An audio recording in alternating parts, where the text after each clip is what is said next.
HUDHA के police आयुक्त N Shashi Kumar ने कहा कि जब वह शहर के केशवपुर में भुवनेश्वर आभूषण की दुकान के आरोपी और उसके साथियों को पकड़ने गए तो फरहान शेख ने भागने की कोशिश करते हुए आरोपी के पैर में गोली मार दी। ऑपरेशन में घायल स्टाफ और आरोपियों से मिलने के बाद उन्होंने किम हॉस्पिटल में बात की। 17 तारीख को हुई थी चोरी। यह सोने की दुकान से भारी मात्रा में सोना चांदी चोरी हो गया। इस मामले को लेकर मुंबई में स्थित है आरोपी फरहान शेख को गिरफ्तार कर लिया गया। 10 दिन की लगातार कोशिशों के बाद एक व्यक्ति को गिरफ्तार कर लिया गया है। आज वह गमनाटी इलाके में है। वह अपने दोस्त को दिखाने ले गया। आरोपियों ने भागने की कोशिश की, तब उस पर गोली चलाई गई। आरोपी फरहान शेख ने गमानागट्टी इलाके के 2 लोगों को 2000 देकर मिलवाया। उन्होंने बताया कि उस पर अंतर्राज्यीय चोरी का आरोप है और उसके खिलाफ हत्या, चोरी समेत कई मामले दर्ज हैं। उन्होंने हमारे स्टाफ सुजाता और महेश के साथ मारपीट की।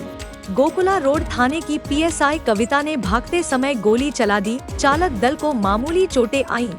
फिलहाल किम्स को अस्पताल में भर्ती कराया गया है। बाकी आरोपियों को भी जल्द से जल्द गिरफ्तार कर लिया जाएगा। यह महाराष्ट्र से हुबली आया था। यह 3 लोगों की टीम है जिन्होंने हुबली, बेलगावी, विजयपुर जिले में चोरी करने की योजना बनाई है। उन्होंने स्थानीय लोगों को पैसे देकर उनकी पहचान बनाई और चोरी की योजना बनाई। अन्य आरोपी भी अंतर्राज्यीय चोर हैं। उन्होंने बताया कि चोरों को पकड़ने के लिए महाराष्ट्र में 3 और टीमें तैनात की गई हैं।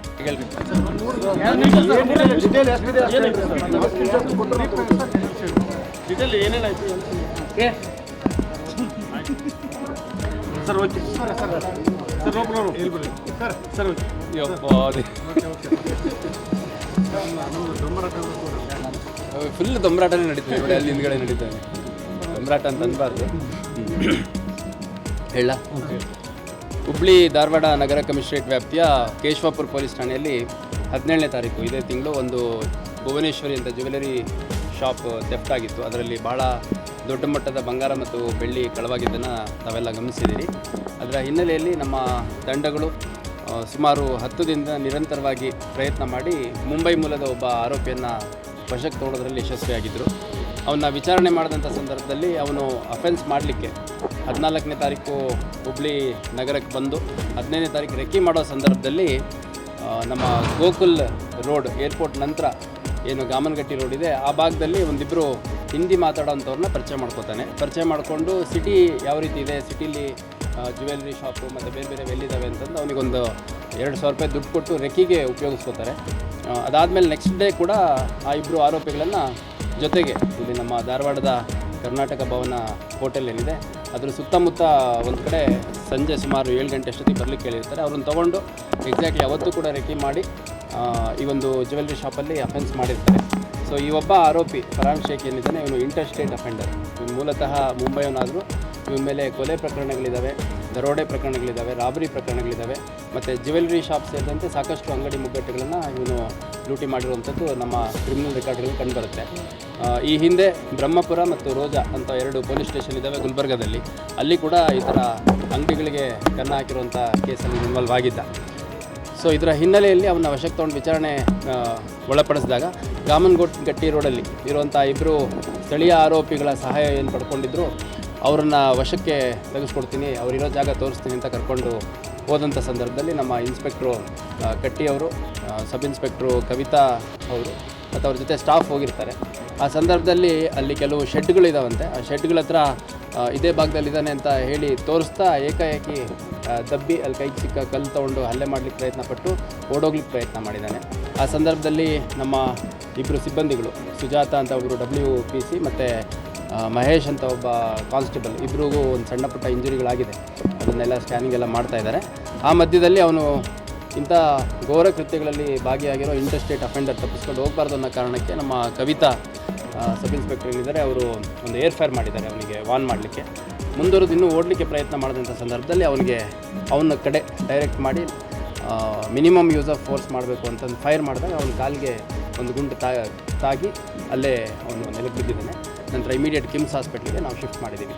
ಈ ಪ್ರಕರಣದ ಇತರೆ ಆರೋಪಿಗಳನ್ನು ಪತ್ತೆ ಮಾಡಲಿಕ್ಕೆ ನಮ್ಮ ತಂಡ ಈಗಾಗಲೇ ಬೇರೆ ಬೇರೆ ನಗರಗಳಲ್ಲಿ, ಮಹಾರಾಷ್ಟ್ರದ ಕೆಲವು ನಗರಗಳಲ್ಲಿ ಬೀಡ್ಬಿಟ್ಟಿದೆ. ಆದಷ್ಟು ಬೇಗ ಇತರೆ ಆರೋಪಿಗಳನ್ನು ಕೂಡ ಅರೆಸ್ಟ್ ಮಾಡಲಾಗುತ್ತೆ. ಮತ್ತು ಇವನು ಯಾವಾಗ ಫಿಟ್ ಫಾರ್ ಇಂಟ್ರಾಗೇಷನ್ ಆಗ್ತಾನೆ ಅವನ್ನ ಪೊಲೀಸ್ ಕಸ್ಟಡಿ ತೊಗೊಂಡ್ಬಿಟ್ಟು ನಂತರ ಅವನ್ನ ಇಂಟ್ರಾಗೇಟ್ ಮಾಡಿ ಅವನ ಕಡೆಯಿಂದ ರಿಕವರಿ ಮತ್ತು ಉಳಿದ ಪ್ರೋಸೆಸ್ಗಳನ್ನ ಮಾಡಲಾಗ್ತದೆ.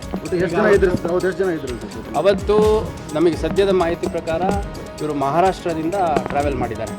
ಮಹಾರಾಷ್ಟ್ರದಿಂದ ಟ್ರಾವೆಲ್ ಮಾಡಿಕೊಂಡು ನಮ್ಮ ಬೆಳಗಾವಿ ಜಿಲ್ಲೆಯಲ್ಲಿ ಎಂಟ್ರಿ ಆಗಿಬಿಟ್ಟು ಆಮೇಲೆ ಅಲ್ಲೆಲ್ಲ ಎಲ್ಲಿ ಸಾಧ್ಯ ಆಗುತ್ತೋ ಅಲ್ಲೆಲ್ಲ ಸ್ವಲ್ಪ ರೆಕ್ಕಿ ಮಾಡ್ಕೊಂಡೇ ಬಂದಿದ್ದಾರೆ. ಫೈನಲಿ ಇಲ್ಲಿ ಹುಬ್ಳಿ, ಬೆಳಗಾಂ ಅಥವಾ ಬಿಜಾಪುರ ಮೂರಲ್ಲಿ ಒಂದು ಜಾಗದಲ್ಲಿ ಅಫೆನ್ಸ್ ಮಾಡಬೇಕು ಅಂತ ಅವರು ಪ್ಲ್ಯಾನ್ ಮಾಡ್ಕೊಂಡ್ಬಂದಿರ್ತಾರೆ. 3 ಜನ ಬಂದಿದ್ದಾರೆ ಅನ್ನೋಂಥದ್ದು ನಮಗೆ ಸದ್ಯದ ಮಾಹಿತಿ. ಮತ್ತು ಇವರು ಇದು ಮೋಡಸ್ ಎಮೋ ಅಂತ ಏನಂತೀವಿ, ಲೋಕಲಿ ಯಾರಾದರೂ ಭಾಷೆ ಬರೋವಂಥವ್ರು, ಇವರಿಗೆ ಹಿಂದಿ ಬರುತ್ತೆ, ಸೊ ಹಿಂದಿ ಬರೋವಂಥವ್ರು ಯಾರಾದರೂ ಲೇಬರ್ಸ್ ಟೈಪು ಅಥವಾ ಲೋಕಲ್ ಇರೋವಂಥವ್ರು ಅಥವಾ ಯಾವುದಾದ್ರೂ ಸಣ್ಣ ಪುಟ್ಟ ಕೆಲಸದವರು ಅಂಥವ್ರನ್ನ ಹಿಡ್ಕೊಂಡ್ಬಿಟ್ಟು ಅವ್ರಿಗೆ ಒಂದು 2,000 5,000 ದುಡ್ಡು ಕೊಟ್ಬಿಟ್ಟು ಇಲ್ಲಿ ಜ್ಯುವೆಲ್ರಿ ಶಾಪ್ ಯಾವುದಿದ್ದಾವೆ ಅಥವಾ ಬ್ಯಾಂಕ್ಗಳೆಲ್ಲಿದ್ದಾವೆ, ATMಗಳೆಲ್ಲಿದ್ದಾವೆ ಅನ್ನೋಂಥದ್ದೆಲ್ಲ ಸ್ಪಷ್ಟವಾಗಿ ಯಾವುದೇ ಗೊಂದಲ ಇಲ್ಲದಲೇ ಕರ್ಕೊಂಡೋಗಿ ನೋಡ್ಕೊಂಬರುವಂಥದ್ದು ಇವ್ರದ್ದು ಎಮೋ. ಸೊ ಆ ಪ್ರೋಸೆಸ್ಸಲ್ಲಿ ಲೋಕಲ್ ಬಿಹಾರಿ ಮೂಲದವರು ಅಂತ ಹೇಳ್ತಾರೆ, ಹಿಂದಿ ಮಾತಾಡ್ತಿದ್ರು, ಮತ್ತು ಸಿಟಿಗೆಲ್ಲ ಬಂದು ಹೋಗಿ ಪರಿಚಯ ಇದೆ, ಟೈಲ್ಸ್ ವರ್ಕ್ ಏನೋ ಮಾಡ್ತೀವಿ ಅಂತ ಹೇಳ್ತಾಯಿದ್ರು ಅಂತ ಹೇಳ್ತಾರೆ. ಸದ್ಯದ ಮಾಹಿತಿ ಪ್ರಕಾರ ನಾವಿನ್ನು ಬೇರೆ ಇನ್ಪುಟ್ಸ್ ಎಲ್ಲ ತೊಗೊಂಡ್ಬಿಟ್ಟು ಅವ್ರುಗಳು ಕೂಡ ಯಾರು ಅಂತಂದು ವೆರಿಫೈ ಮಾಡೋಂಥ ಕೆಲಸ ಮಾಡ್ತೀವಿ.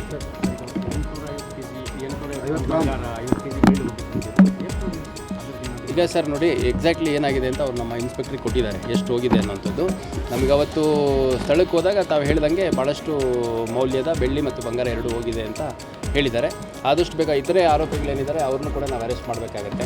ಮತ್ತು ಇವಾಗ ಎಲ್ಲಿ ಅವನು ಆ ಬೆಳ್ಳಿ ಬಂಗಾರನ ಮಾರಾಟ ಮಾಡಿದ್ದೀನಿ, ರಿಸೀವರ್ ಯಾರು ಅನ್ನೋಂಥದ್ರ ಬಗ್ಗೆನೂ ಡೀಟೇಲ್ಸ್ ಹೇಳಿದ್ದಾರೆ. ಅದರ್ ಅಫೆಂಡರ್ಸ್ ಏನಿದ್ದಾರೆ ಅವರು ಕೂಡ ಇಂಟರ್ಸ್ಟೇಟ್ ಅಫೆಂಡರ್ಸೇನೆ, ಅವ್ರಗಳ ಮೇಲೂ ಸಾಕಷ್ಟು ಗಂಭೀರ ಪ್ರಕರಣಗಳು ದಾಖಲಾಗಿದೆ. ಆದಷ್ಟು ಬೇಗ ಅವ್ರನ್ನ ಪತ್ತೆ ಮಾಡೋಂಥ ಕೆಲಸ.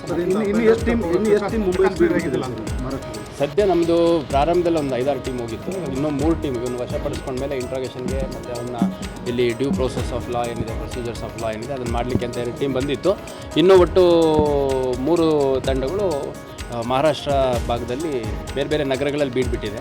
ಮತ್ತು ಇವ್ರದ್ದು ಮೋಡಸ್ ಏನಿದೆ ಅಂದರೆ ಅಫೆನ್ಸ್ ಆದಾಗ ಏನಾದರೂ ಸಕ್ಸಸ್ಫುಲ್ ಅಫೆನ್ಸ್ ಆಯಿತು ಅಂತಂದರೆ ಅದನ್ನು ತೊಗೊಂಬಿಟ್ಟು ಅವರು most of the times they keep travelling, ಎಲ್ಲೂ ಒಂದು ಕಡೆ ನೆಲೆ ನಿಲ್ಲಲ್ಲ.